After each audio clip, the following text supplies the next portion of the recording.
Welcome to Secular Soup. Stay tuned for real talk about atheism, feminism, politics, parenting, and whatever the fuck else Amy and Amy want to talk about, because this is their show. And get ready for a whole lot of motherfucking profanity. You want to hear a secret? I won't tell anybody. Go ahead.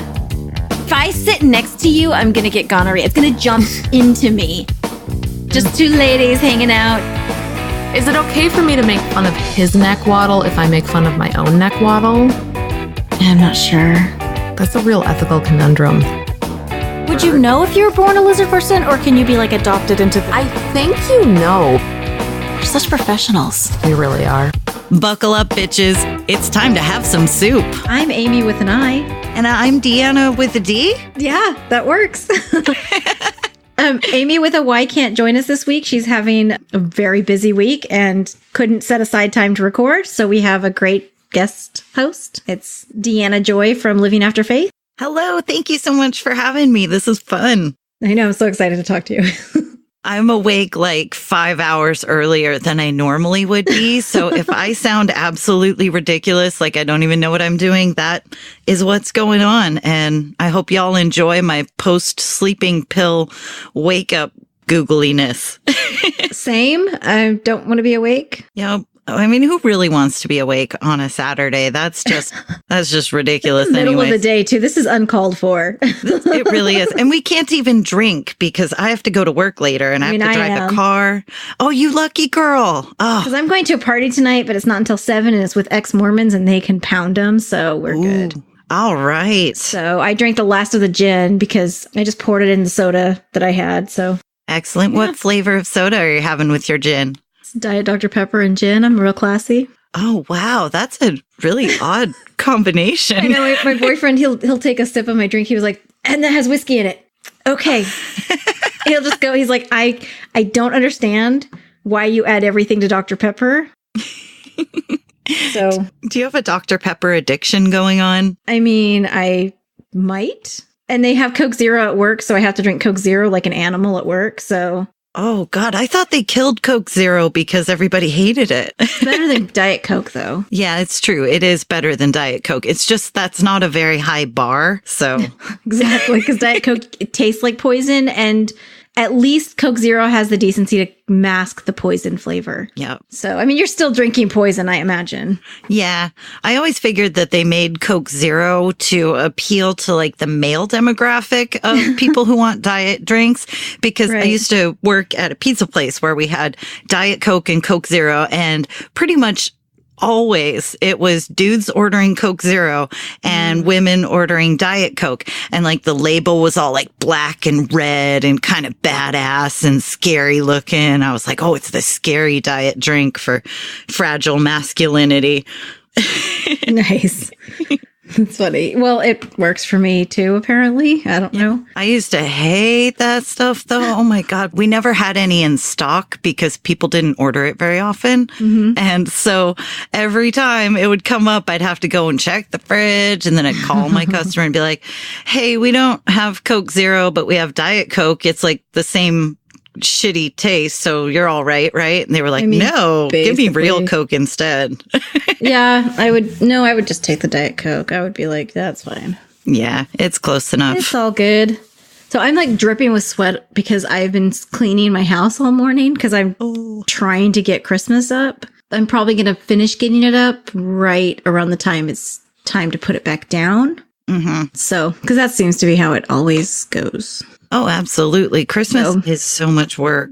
I always end up just leaving. We have this Christmas tree that we like stapled to the wall in the living room. It's not a real tree. Oh, that's smart. But yeah, it's like, we use those little 3M hooks with Christmas lights and tinsel and a few ornaments.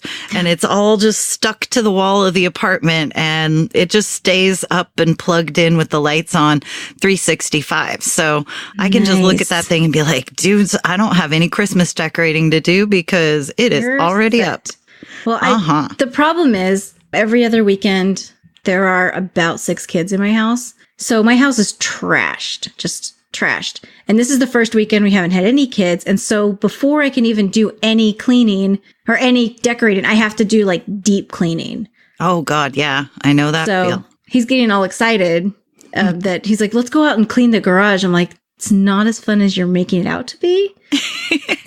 Because I know what's in there and it's a disaster. So, but that's where the tree's at. So we have to like move things to get to the tree. Yeah, eventually you're going to need that tree, at least, the day before Christmas. Right. So, yeah. I do love my tree though. I got it on a right before Christmas sale a couple years ago, and it's this massive 10-foot monster that has like lights and pine cones, and it's just absolutely, I think it has berries on it too. Like it doesn't need ornaments. It's just absolutely beautiful.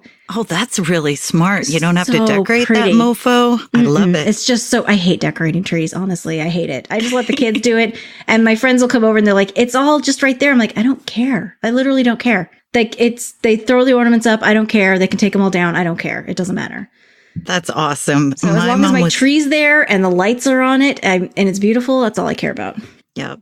My mom was always a little anal about how we decorated the tree. She wanted it to like look really presentable, but we had this fundamental disagreement about what a presentable Christmas tree is. Like she would buy the ones, I can't remember if they're like Douglas fir. I don't remember tree varieties, but it was one of those Christmas trees that is not like bushy in a nice triangle shape. It's like with the thick spindly branches coming out of it, right? And so there was a lot of space in between all those branches. And then, so we would try to like fill the space up with lights and with ornaments, and she hated tinsel. So we never used tinsel. And this is why I never talk to my mother anymore, because she would say that she didn't want the tinsel because it would always end up shedding little bits of tinsel on the floor. Right. But the whole damn tree is shedding needles all over the carpet. And we had this orange rust shag carpet that was like impossible to get stuff out of. And I was like, why do you care about the tinsel if we're full of pine needles? Seriously. And you're like, this is like fundamentally a problem. There's the only good thing about that shag was that when the ornaments inevitably fell off of that spindly ass tree, they would just be cushioned gently and not break. That is really nice. Mine's over tile, and I always have casualties. Oh my goodness, yeah, definitely. But I don't really care because I don't care. So. Yeah. I mean, if I want glass ornaments, they're like 10 for $1 over at like the Target or whatever. Exactly. So I'm like, I don't care. The kids are like, we're running low on ornaments. I'm like, yeah, we are. I don't care. It's really sad. I mean, 6 kids is quite an infestation to happen every couple of weeks. Have you considered getting an exterminator? 3 of them are teenage boys too, so it's kind of crazy. Oh my goodness, you're going to need a really good exterminator. They make the biggest kind of fumigation with the tent, and it's I mean, they just come in to your house and they just like start stripping clothes off, and there's like sweaty shoes and socks everywhere. The whole house just smells like feet for like 4 days. Or more. Teenage feet. They're like Wisconsin cheese. They're like, what is going on? Because I have 2. 2 of them are mine, the teenage boys, and then then one of them is his, and then he has 2 more boys, and then I have a daughter, so it's 5 boys and 1 girl. Oh my goodness! Every other weekend. You guys are outnumbered by stinky feet people. I know. I'm like, what are we doing? What am I thinking? How is this? It's crazy. It's crazy. That's all good. So did you want to talk about stuff? I like stuff. I actually wrote some stuff down with like a Sharpie. So like, I'm like a grown up here. I totally know like what I'm talking about. So, okay. On the subject of holidays, I got to go to 2 different Friendsgivings this year. Nice. Since I'm not in contact with my bio family anymore, they were a little too stressful to hang out with. On Thanksgiving Day itself, I went to my friends Ben and Jen's place. They've got a little house and everybody packed into it, and we ate pie and turkey and like this alcoholic spiced cider that one of the guests made. And then we all sat around and watched Wreck-It Ralph. That was so great. Have you seen it? Oh, yeah. I loved that movie. See, I thought it was one of those Bob the Builder kind of shows. No. Yeah, that one's a really cute movie. I love the little princess. She is so much fun. Vanellope. Oh, I love it. And we played Who's That Voice Actor, while we're watching. I'm like, I know that's Sarah Silverman. Yeah, Sarah Silverman. And it's the dude from 30 Rock. John Riley. John C. Reilly. Well, John C. Reilly is Wreck-It Ralph. And then the hammer guy is Fix-It Felix, is the guy from 30 Rock, the blonde guy. Oh, yes. Yes, that guy. He's like the goody two-shoe guy. Mm-hmm. Yep. Mm-hmm. He is adorable. Cards Against Humanity was played. And of course, we all reveled in our awfulness. So that was super awesome. And, just to be able to like have a tradition where you don't have to like be with people that make you uncomfortable is super. That's really important. Oh, so nice. Yeah. I had to miss Friendsgiving this year. It's actually Drinksgiving, and it's the day after Thanksgiving and then the Saturday after Thanksgiving too. There's two different groups that do Drinksgiving or Friendsgiving, but it's usually they just call it Drinksgiving. But because it was my weekend with all of the children, so I couldn't get away to get drunk with friends because that's not appropriate.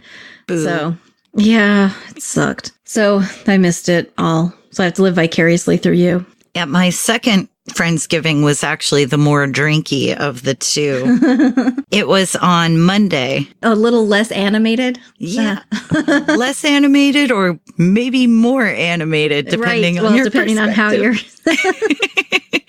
A guy I work with has this every year, and he's like this really cool artsy pagan dude with like a huge variety of friends. So we all crowded into his little 1-bedroom apartment, and there was a version of pulled pork made with rabbit meat. And so I was expecting it to be kind of gamey and stuff, but it actually tasted just like pulled pork. It was like, good meat with barbecue sauce. Where did he find the rabbit? I did not ask. Some things are better off not known. Right. Because, things are less gamey if they're just raised indoors.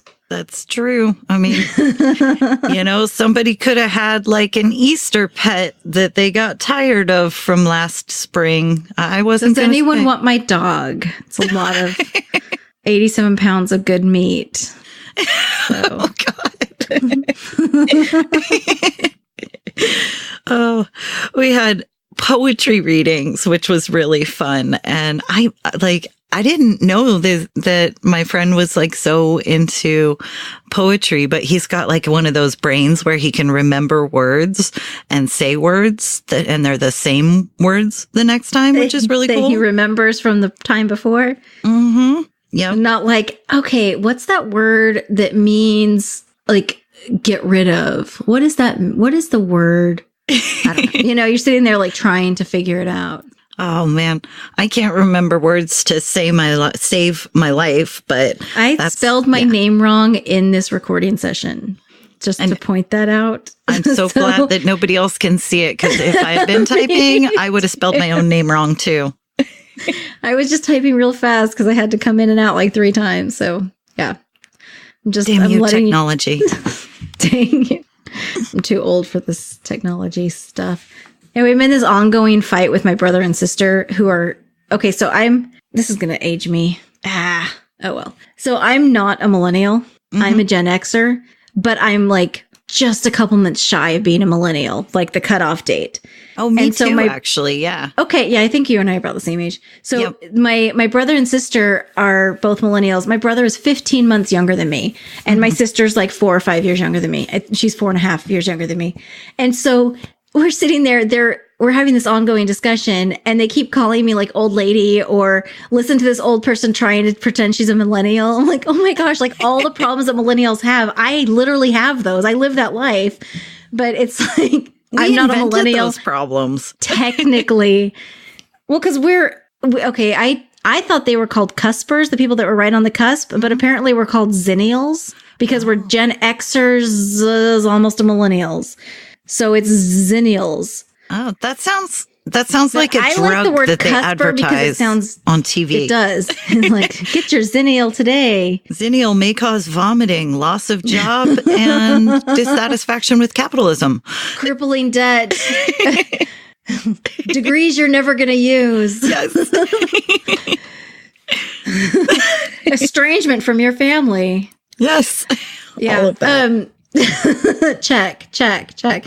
Well, yeah, I'll say something and they're like, whatever, narc. I'm like, seriously?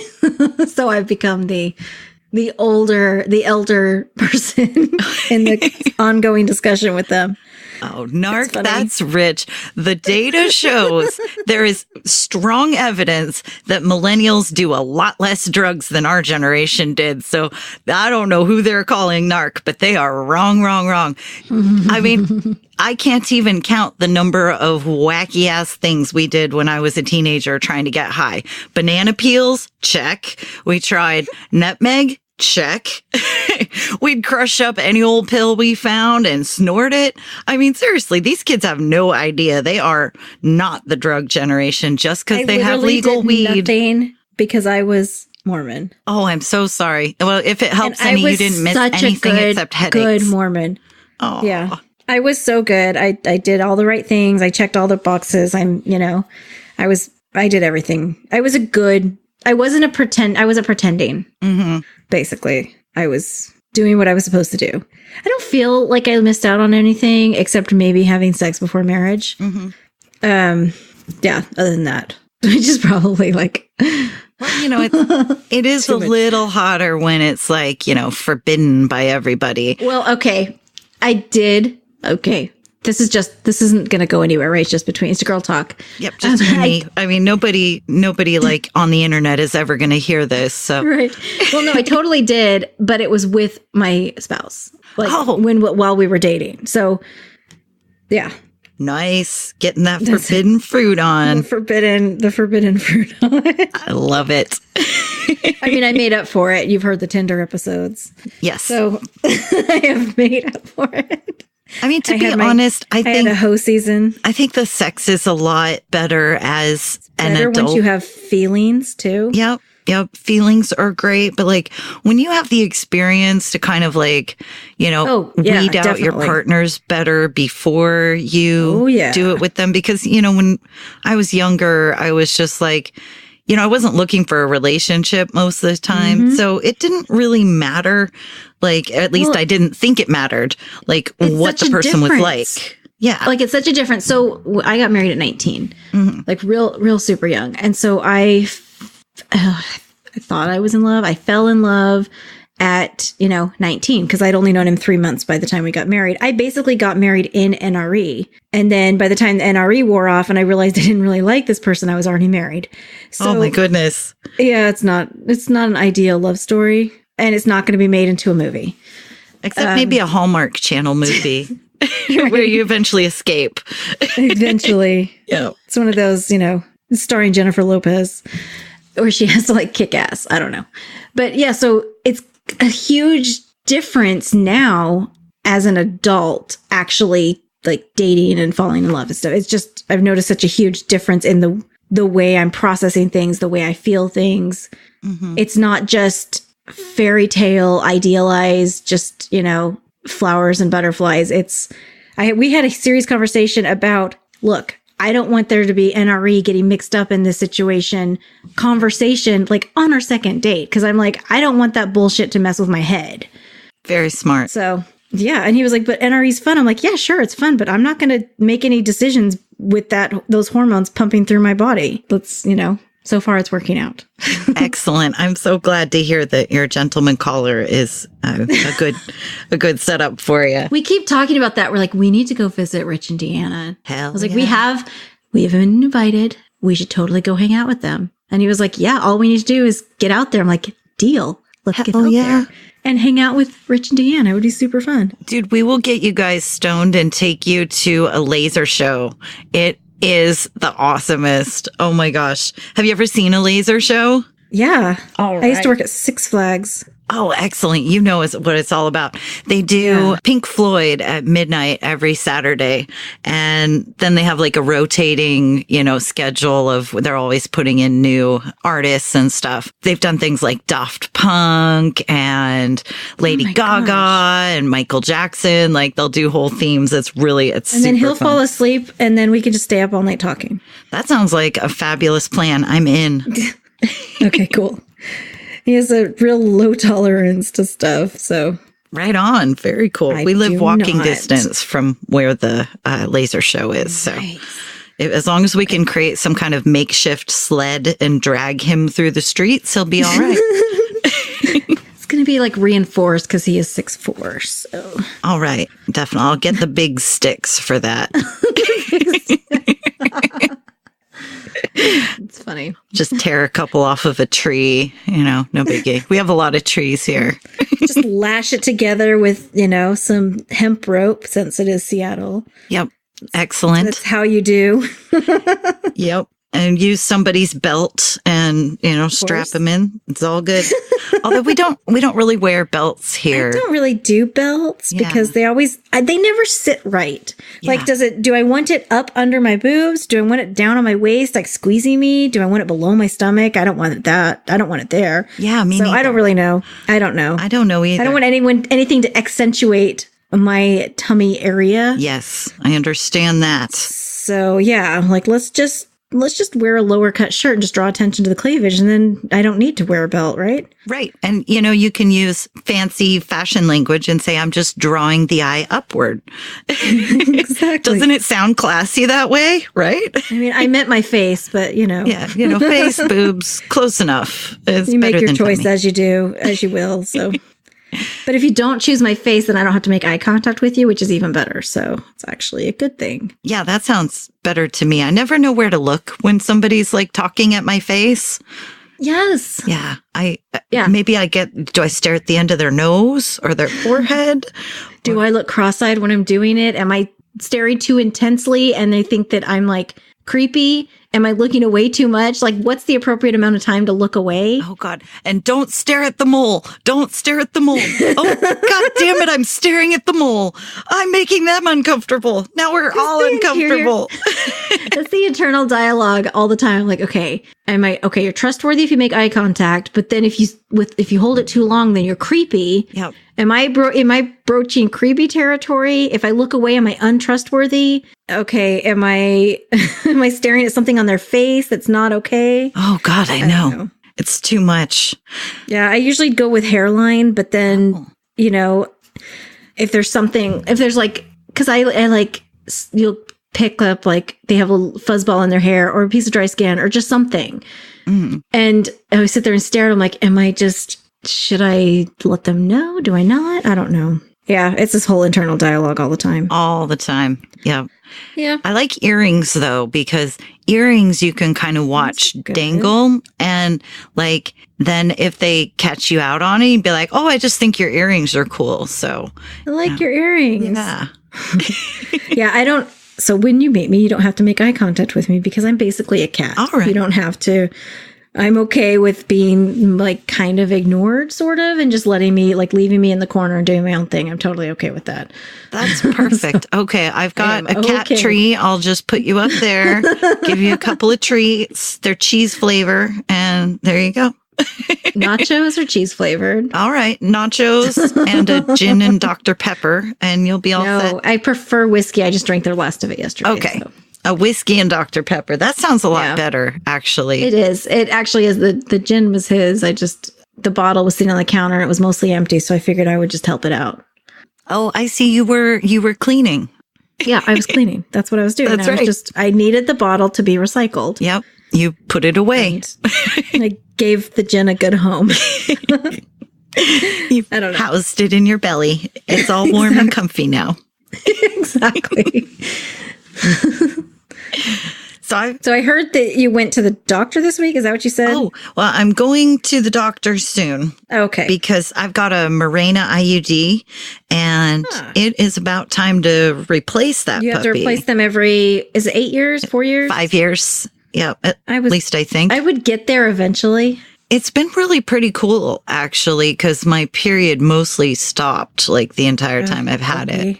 It's like, but there's like spotting and it's kind of unpredictable. So, is 6 of one, half a dozen of the other. But I mean, I think it's better than bleeding out 6 cups of menstrual fluid every month for a week. So I guess I'm okay with that.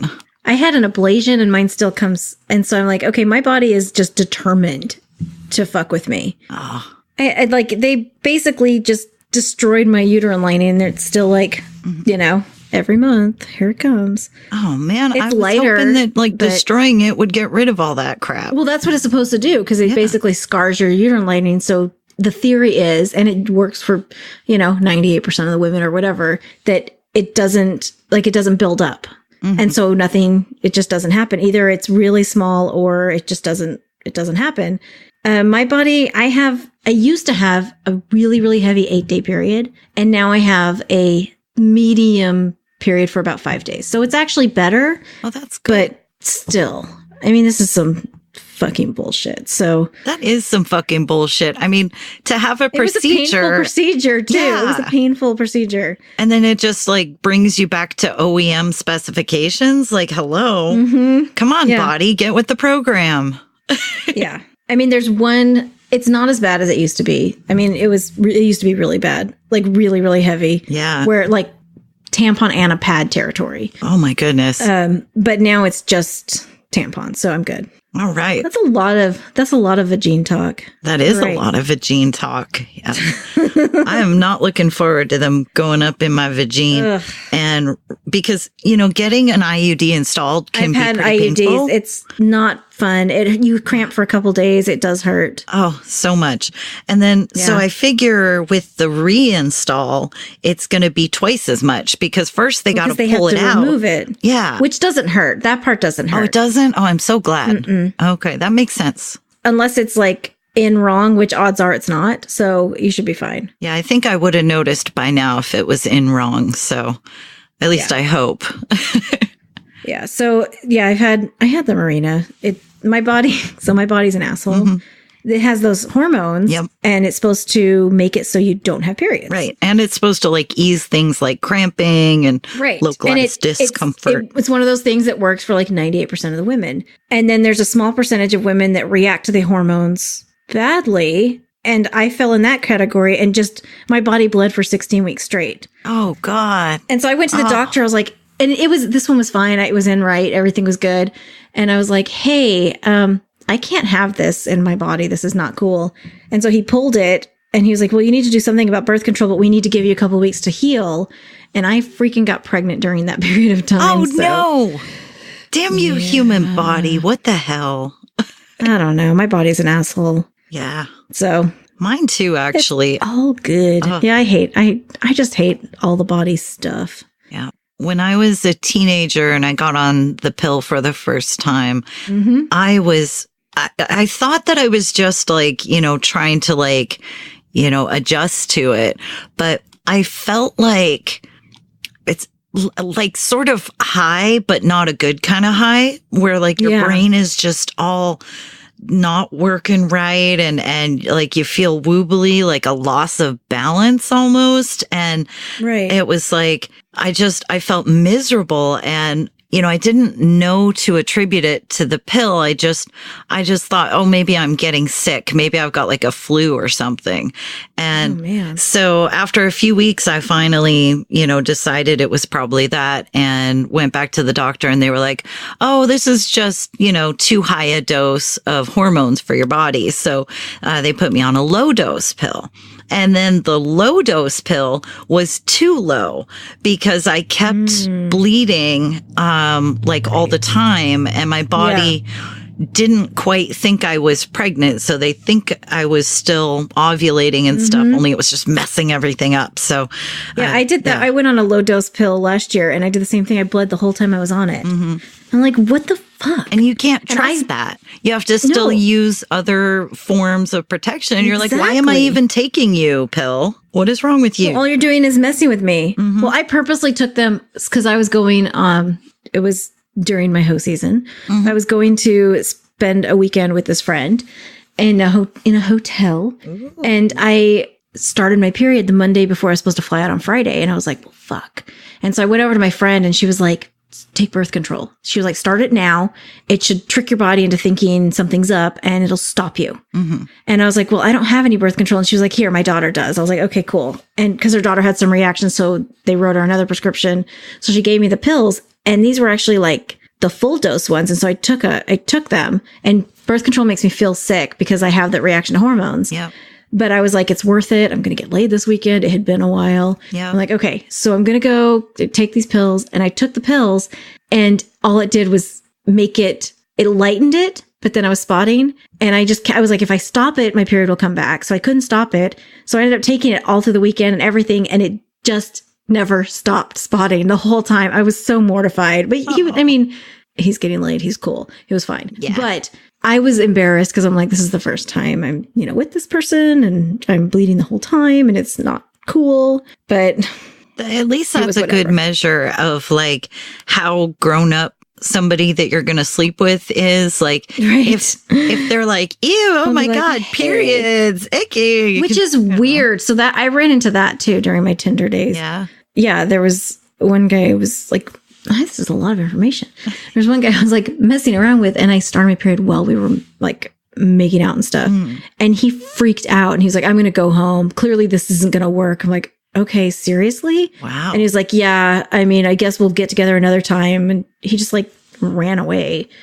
And I was like, okay, bye. Like, you're just going to give up a great opportunity for some sweet loving just because you need to put a towel down? Like, he has no idea what he missed out on. Absolutely. Just kidding. Right? Sometimes those hormonal times it's pretty fab because you're just all jacked up on like stuff. And so you're like a wild animal in the sack, Exactly. I don't know how to even label this episode. I don't know what's going to... I think we should just call it Whole Lot of Vagina. Whole lot of vagina. It's true. That is very true. Yeah, because I guess you could report back too. You're like, the IUD inserted properly. Everything is good. So we can do like a check-in. Oh, there you go. I'll post it in the secret soup group. There you go. Then see, that's like a special access bonus content thing. Like everybody can see how my uterus is. Exactly. Hey, maybe I can get the camera. gyno to like take a photo when she does the speculum thing. Anybody want to see my cervix? No? Oh, never mind. I actually have pictures of mine. Oh, right on. What does it look like? Because it's pink. That makes sense. Yeah. Right. Well, so they gave me a before and after picture of my ablation. So I was like, oh, that's funny. Wait, I literally do on my dresser. I have a picture of my cervix. So that is so neat. It might actually be my uterus, not just my cervix, because the ablation was up inside. Right. So, I do have a picture of my uterine lining. Wow. It's pretty cool. Dude, I wonder what my uterine lining looks like. I'll have to ask when I go in. Yeah, because they always tell you when they're looking, they're like, oh, it looks thick. You should be starting your period in a couple days. You're like, okay, cool. Mm-hmm. Thank you for telling me. It's weird. That's a better heads up than like the migraines I get. That's all the heads up I get these days. Me too. I get a migraine. I'm like, oh, and then I randomly pick some stupid fight over like a cup on the coffee table or something stupid. And then the next day I'm like, so I started my period, but the cup situation has nothing and is no way related to my hormones being raging and making me out of my damn mind. Right. So you probably feel this too. So my hormones start raging and I literally feel like a crazy person, but I spend the entire time trying to keep myself in check. Yes. That it actually makes me feel crazier because I'm so furious and full of rage just towards like everybody and everything. But I understand that I'm being irrational. Mm-hmm. So I'm always trying to be like, nope, don't say that. Don't do that. Let's not. So I just go and angrily do dishes at people instead of like screaming at everybody like I actually want to do. And I even tell them like, I'm really sorry. I'm out of my damn, that's what I say is I'm out of my goddamn mind. You need to back away for a minute because I have no control over anything that is in my head or anything. So it's crazy. Yeah. For me, that rage usually manifests when I'm driving. And since I drive for a living, I just say the worst things as I'm driving down the street. Now, I don't drive like an angry person when I'm like that. Right. But like That's you keeping yourself in check. It's my release valve. So I'll be like, what the fuck do you even think you're doing? How did you end up getting a driver's license, you goddamn reckless asshole? And then, I have my music playing really loud. Yeah, so I turn on like my angry jams and I crank them all the way up. And I'm hoping that it looks like I'm just singing along to the music while I'm actually bitching out the other drivers for being bad. Well, and I go the other way. I purposely drive really slowly. Yeah. That's a very good tactic. Like passive aggressive. I'm like, it's my first language. So it's just, I'm like driving, not under the speed limit, but I'm like right at the speed limit and people are swerving around me and flipping me off and I'm just waving and smiling. Oh, I love oblivious that. And just like, oh man, it's just, I soak up, your anger fuels me. It just like, thank you. I can just soak it in. Yep. When somebody does something really like rude, like, I don't know, run two people through a stop sign, making me have to wait or something, even though I was there first, I do an okay symbol with my hand. But what I really mean is asshole, because that O in the okay symbol. That's actually the original thing. Yeah. Yes. And that makes me very happy. And then when a pedestrian, like we have a lot of like pedestrian crossings and sometimes they will just like run out in front of you rather than wait half a second while you're in the middle of the intersection and like they just run into the street. They're not just walking at a normal pace. And so I always stop and smile and I give them a thumbs up. But in my head, what I'm doing is the Emperor from 300, where he would, or not 300, Gladiator, and it was played by Joaquin Phoenix, and he would like put his thumb up, and then he would put it to the side, and then he would be like down, and you're dead, and that's what I'm doing in my head. Is I'm like, the crowd says no. Hilarious. That's really funny. I love it. I read this thing once that they were saying that people, when we're driving, make up to something like 13 decisions a minute. That makes sense. When you think about it that way, if we get just one of those decisions not perfect, we're making a mistake that could cause a crash. And when I started thinking about it that way, I was like, okay, I've always been a defensive driver, but now I've got to be like an offensive defensive driver. Like you have to actively, you have to watch other people's decisions. Yeah. You're basically predicting what they're going to do. For ADHD. Oh, it is. Yeah.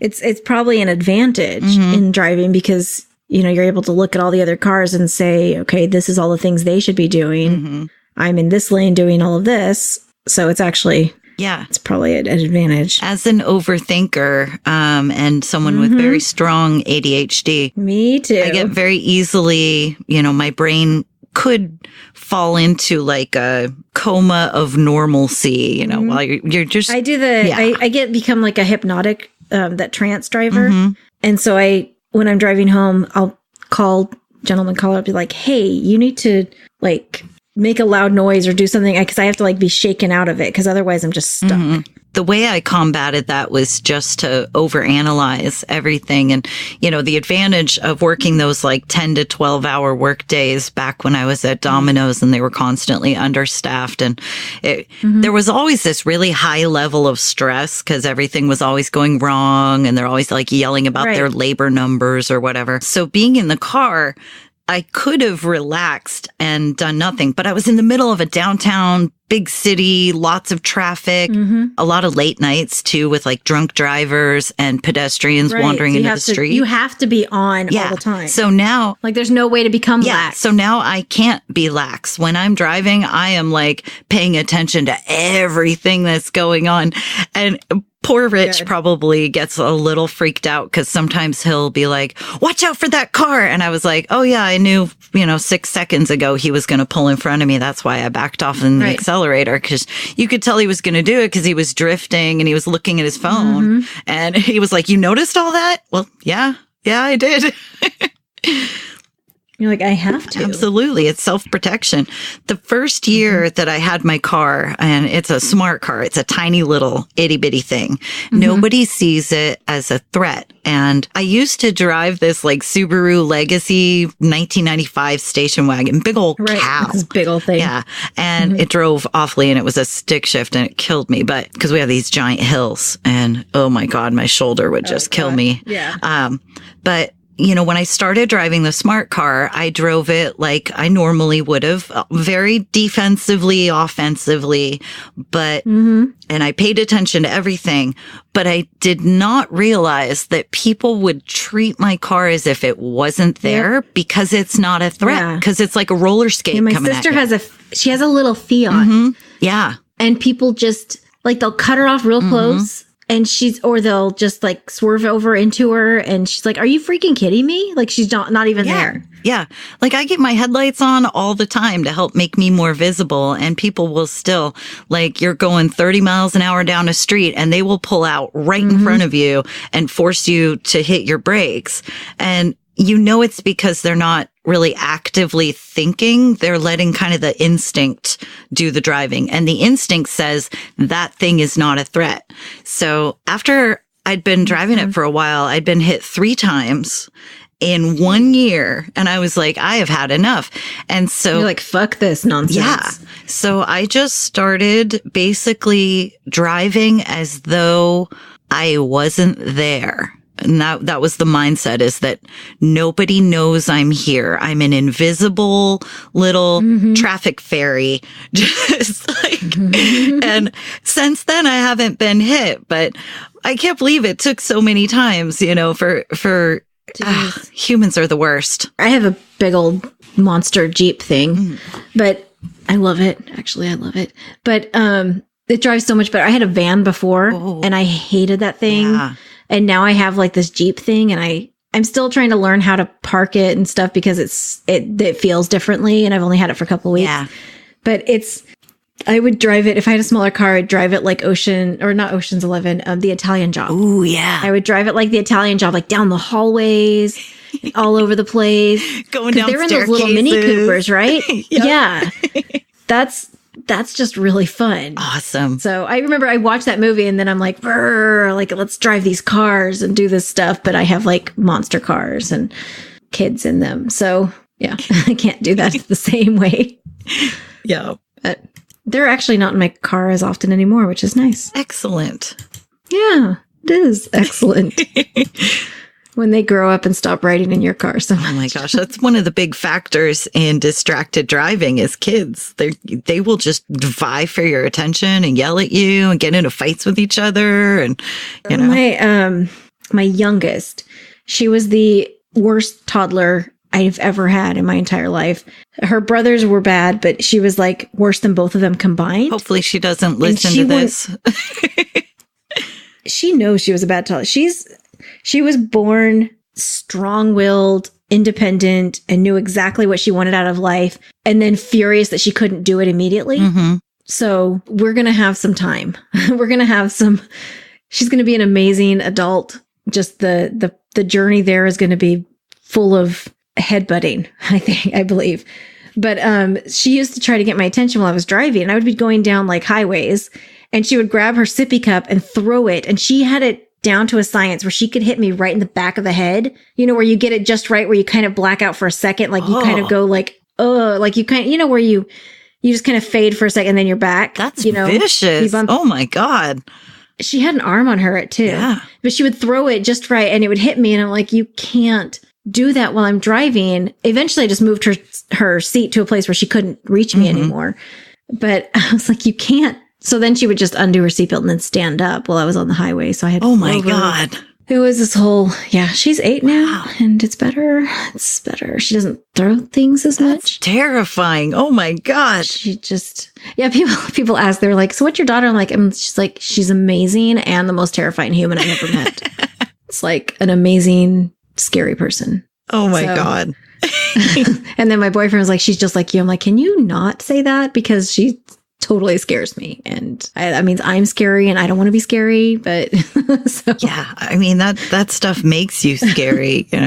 I've had friends that I thought, oh, it seems like they're a little harsh on their kids by, yelling at them like that. I get it. But then I learned that's like the 400th time they have had to tell the kid not to run out into traffic or something incredibly dangerous. So, I just don't know how to get through to them anymore. Well, and I usually don't yell or scream or anything. I'm pretty, level and calm and whatever. And then every now and then, after I've been, told no for the 100th time, told, whatever for the 100th time, I lose it. I'm like, okay. I just are you freaking kidding me with this? I'm just done. I just lose it. It's usually at 7 something in the morning. I have to be at work in less than an hour. Oh. I'm freaking out because no one's wearing pants for some reason. Yeah. And I'm just like, you guys, because since I'm, single mom, I'm like, we're on team pay the bills. In order to do that, mommy has to be at work. Yes. I have to be at work. And my daughter's like, I'm in team bacon and I'm not on your team. We actually fight your team. So I don't care. I'm like, oh God, she's going to just, I'm like, oh, great. The younglings will do that to you. That's a little glimpse into my single mom life. Sounds like quite a challenge. Is there anything else you want to talk about? Actually, I got a couple of things. Yeah, I want to hear from your list. All right, my list. So this is kind of a big one that gives me hope. Now, every time I talk to somebody that I haven't talked to in a while, we always talk about the shit show that our presidential administration is. And it's if you haven't seen someone maybe in person for a couple of years, you spend that first hour having your, oh my God, we live in this upside down world. What is happening? And so it's super nice to see a little good news. Michael Cohen, Trump's fixer, has just pleaded guilty to lying to Congress about the Trump Tower project in Moscow. And I listened to this on the Opening Arguments podcast. I think it's Thomas Smith and Andrew Torres. And they're so great at breaking down this stuff into language that I can understand because I am not a legal scholar. So anyways, this is the second time that Cohen has pleaded guilty to something, and it's more of the evidence that's going to hopefully eventually take down Trump. So I am super excited about this. Mueller coming, yo. I'm hoping and I'm believing, because we also picked up 40 seats in the Senate. And so I think the votes tip our direction. I'm thinking this might be the thing that pushes down the dominoes. I just kind of want to see where the next couple of months take us. Yep. And just watch these assholes fall, basically. I really want to see things just start happening, because I'm really tired of people being like, well, he's our president, so you have to respect him. Like, no, I don't. No, definitely not. I don't have to respect him. Absolutely. I don't know how many times people said, respect the office, not the person. I'm like, no, nope.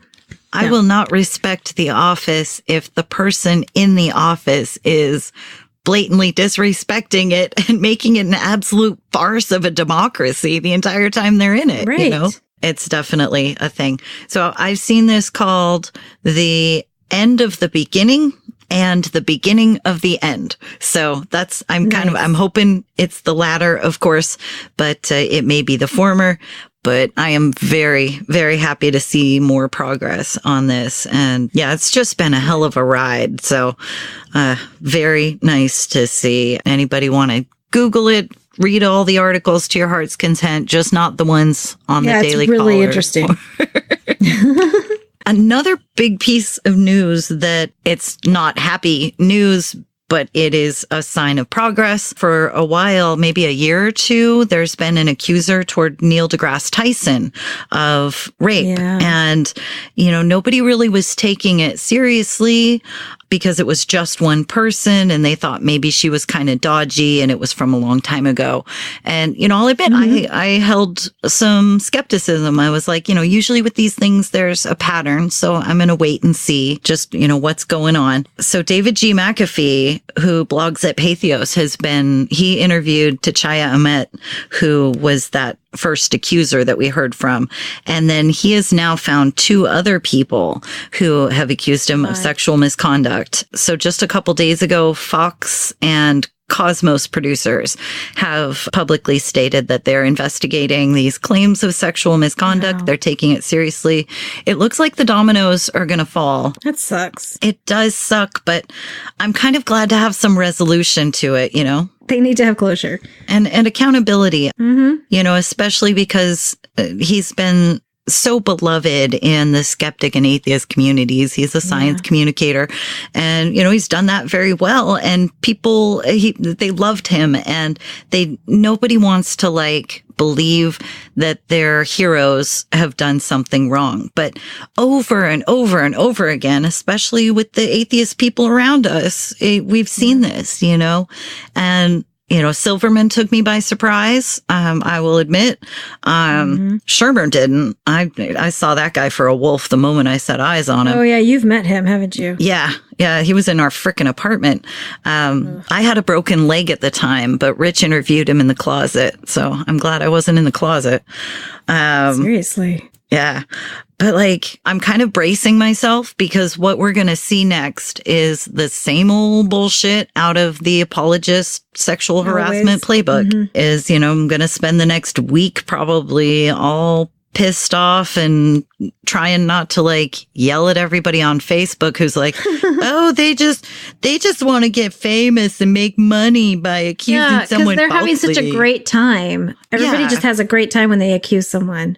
Yeah, we just enjoy it so much as women when we can get that power play of falsely accusing somebody of things. It's like, ugh. But anyways, it's a good thing. It's kind of like when you have a really big zit and it hurts, but it doesn't have a head yet. And so you can't make it stop hurting. You can't pop it underground or under the skin. Yeah. Yeah. So Neil deGrasse Tyson has been kind of that zit for me is I thought for sure something was there, but I didn't want to go off half cocked. And so now there's a head on it and Fox and Cosmos and David G. McAfee are squeezing it to see what's coming out. So gross analogy, but it's going to feel better. Actually, because everybody can relate to that. Everybody's like, okay, yeah. I mean, unless they've never had a zit in their life, in which case I hate them. Because they're not human. How? Everybody has. They exist. So yeah. I probably have one right now. I don't know. I haven't had face wash for a couple days and Amazon just sent me a text saying it's actually here. So I'm very excited about that later. Excellent. What kind of face wash? Oh, okay. So I use those, the Neutrogena, the microdermabrasion stuff because I have some heavy duty dry skin. So yeah, I've got a Neutrogena anti-acne sitting in my shower. And, the only problem is basically I should be using it as body wash, not just on my face. I understand that also. My skin. I am reaching an age where I'm like, why do I have pimples on my butt? Don't understand this, See, I sit in a car a lot. And so it's right up and down the middle of my back because there's always pressure on there. And sometimes I'm sitting in the car sweating or whatever and all stressed out. And maybe I'm about to go on my period. So yeah, it's pretty disgusting. Yeah, we should just name this all vagina all the time or something. I don't know. Periods and zits and bad drivers. Basically. Basically. And it's going to be a crossover episode. Yep. Oh my goodness. This is not the usual tone of a Living After Faith episode. I'd like to apologize. I wish I could say the same for my show, but it kind of is. So, I mean, hey, I'm just following your lead. It's fair. It's fair. Yeah. All right. Do you have any other things on your list? My list has been wiped clean. How about you? I didn't have one because I don't plan. Yeah. But I can wrap things up. Yeah, this is the first time I've done any planning in about, 7 years. How long has this show been on? I don't know. I mean, yours has been on a while. Yep. And that's all we've got for now. Thanks to our fabulous listeners who put up with us droning on week after week. If you enjoy our delightful bitchcraft, please like us on Facebook, follow us on Instagram, and send us all your monies on Patreon. You can find us on those platforms by using the Google machine. It's not hard. This week, your donations will go to good moisturizer because it's wintertime. If you want to tell the world how awful this episode was, join our Secret Soup Talk Facebook group. If you want to tell us to fuck off personally, you can send us an email at secularsouppodcast@gmail.com. Please rate and review us on iTunes, Facebook, and wherever else you can review things like this. It will help us spread the soup gospel far and wide. And hey, tell your friends. As always, we'll leave you with the vocal stylings of Mr. Eli Bosnick. Secular soup creed. Soup is the ultimate virtue. It's delicious, nutritious, patriarchy smashing, racism fighting, warm and fuzzy, human affirming, fun having, anti-theist, glitter throwing, tummy satisfying, pair of new shoes fulfilling, diversity seeking, happiness. Minestrone, beef and barley, chicken broth and split pea, gazpacho, tomato, clam chowder and potato, chicken noodle, beef noodle, egg drop and ramen cup, miso, gumbo, leek and pho. Grab a bowl and taste the magic. Slurp even this.